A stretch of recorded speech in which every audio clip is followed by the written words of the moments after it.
What's good, everybody?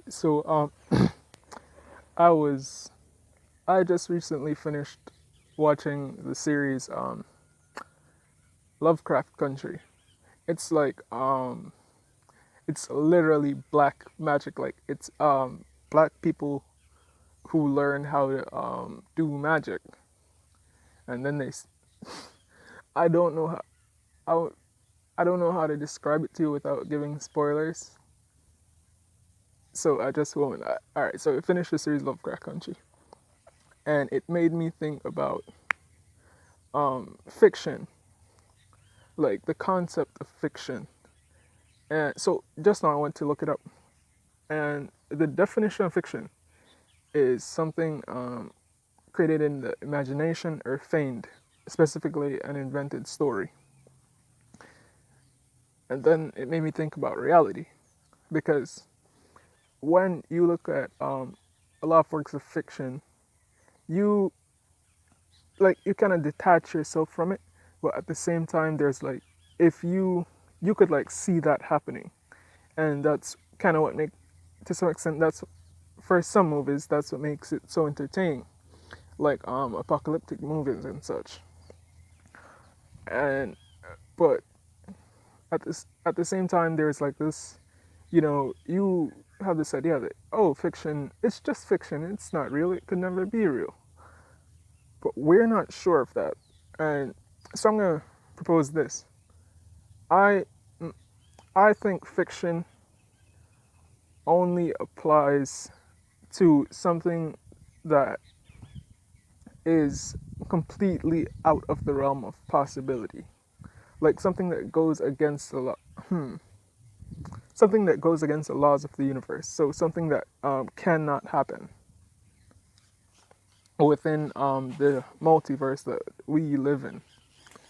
So when people are looking at, let's see, I have Lord of the Rings on my mind right now. So when you're looking at like watching Lord of the Rings, one we live in a multiverse. You can't deny that. Wait, you can, but let's not get into that. So, all right. So assuming we live in a multiverse, there is the possibility that every fictitious work you've seen has been a reality. And I say fiction is a mask for reality, because in fiction, and Lovecraft Country is a good example of that. In fiction, you can mask the truth in fiction, because fiction, again, it comes back to that idea that fiction isn't real. But some creators, some authors and such, they put truths that wouldn't most people wouldn't be able to stomach normally, and put it in a fictitious setting, so it's easier, and you can fly under the radar a bit more. A good example of this is the book The Peaceful Warrior by Dan Millman, one of my favorite books. I read through both of his books, and at the end of the second book, I realized that the books were technically titled as fiction, but as I went on in my life, because I read it, I think it was like third form, yeah. As I went on in my life, I began to realize that, because I had already taken the things he had in the book as truths. Like this was his real experience, but he put it as fiction, so he wouldn't be persecuted. So as I went on in my life, I began to notice more and more. Hey, everything that he was talking about, it's actually possible in reality. So again, um, fiction allows you to incorporate the truth into your work, and all you have to do is pretty it up a bit. Throw in a couple, some of this, some of that.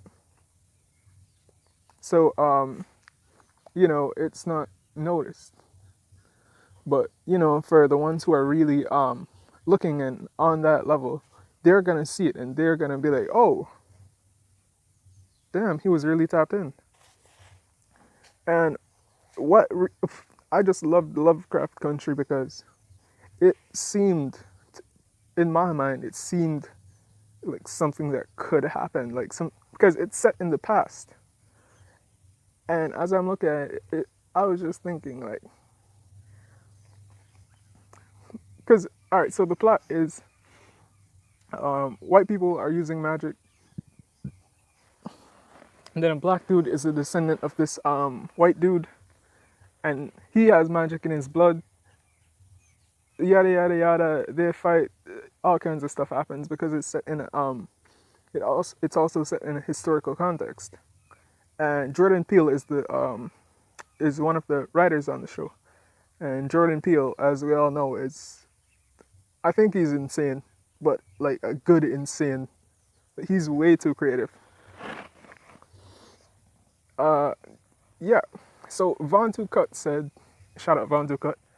Um, they put they put the truth in movies and the lies in reality, and that's exactly what I'm saying.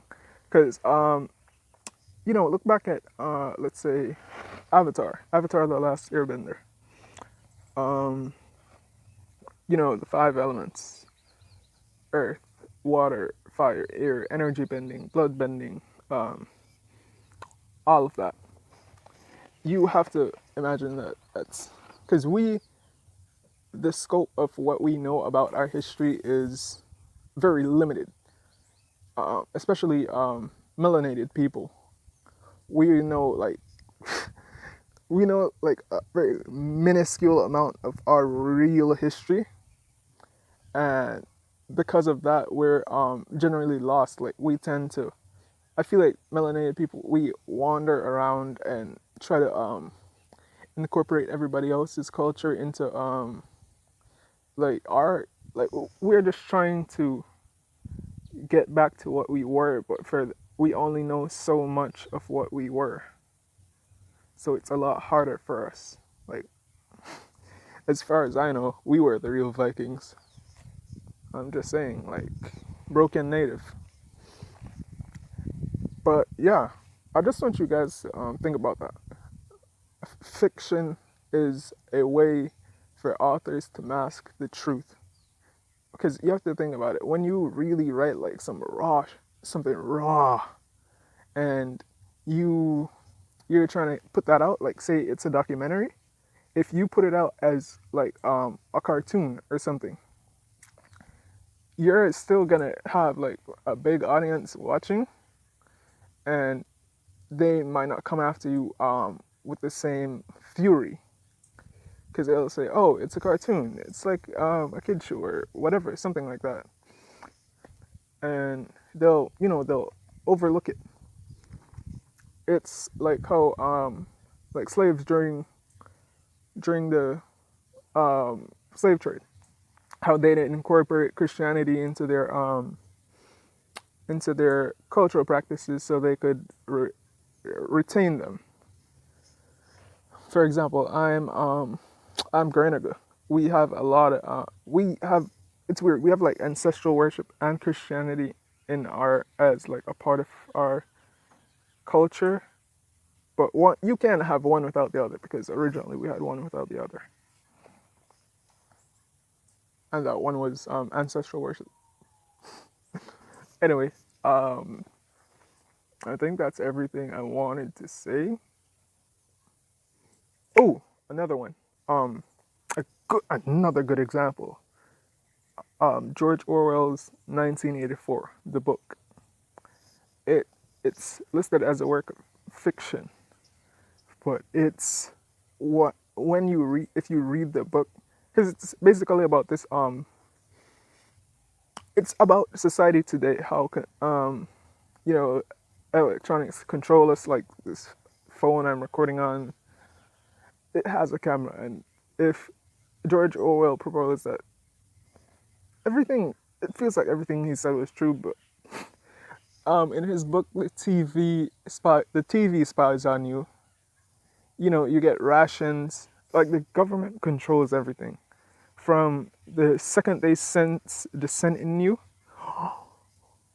Gang stalking, it's gang stalking. Everything that's happening to all these I don't really want I'll say spiritual leaders. Everything that's happening to these spiritual leaders is just these people that are, realizing certain things and trying to spread that knowledge. They're getting gang stalked, and that's exactly what happened in Orwell's book. You'd get gang stalked for like years, then they'd send an agent in to, mess up your life. Then one day you just disappear. You're gone, and we've seen that happen a lot. There's also one other thing. I was considering making an entirely different video about this, but when you think about it, as a generation, we're an entire generation plagued by death. Everybody that we look up to, they kill off. Uh, Juice, Nip, X, Pete, who else? Damn, I have to ask who else. But yeah, you get my point. Every time someone comes in and tries to spread that game, somehow they get killed off. And usually it's not like because there's a lot of people doing it. So they'll pick like one that's very prominent and very young. It had a lot more potential and take him away. In George Orwell's book, it would be the Ministry of Truth that does that. No, not the Ministry of Truth. It's another ministry. I think it's the Ministry of Love. George Orwell said in his book that they would, in the future, they would um, destroy the connection between man and woman, between parent and child. You won't be able to trust your wife or your child or anyone, not even your family. And they would take the pleasure out of sex. And in the book they said we already have our scientists in the lab working on a drug to destroy the female orgasm. And when I look around at society now, I'm just seeing it more and more, because the family structure as it naturally is being torn down. It's almost for, and if it's not restored, society is gonna go south. I don't know what else, but this is my thing. Orwell said that we would be destroyed, that we would be controlled through pain, and Huxley said we would be controlled through pleasure. And the society that we live in now is a combination of both pain and pleasure. No, not really pain and pleasure. It's fear and pleasure. We're fed both. So, we're fed both. So, we're reliant on one. When you're really afraid, you just want, or really anxious, you just want to release. And I was thinking about, because like anxiety, depression, all that, it's just fear. It's fear.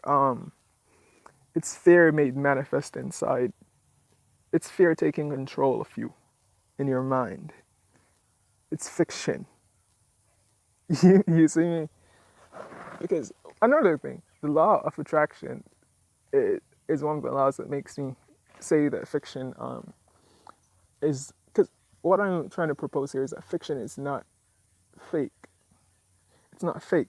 Nobody says it's fake. They say it's from the imagination. My glasses, these are from someone's imagination. So are they fake? I'm not sure if I sounded incredibly smart or incredibly dumb just now. It works. Anyway, what was I saying? Something about, I don't know what I was saying. Well, this video is at 15 minutes. Yeah, something about anxiety and depression.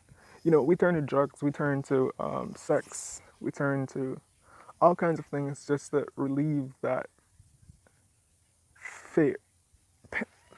This is the thing, fear and pain go hand in hand, because when you're tortured, you feel the pain is validation of your fear. And I think that's what pain is.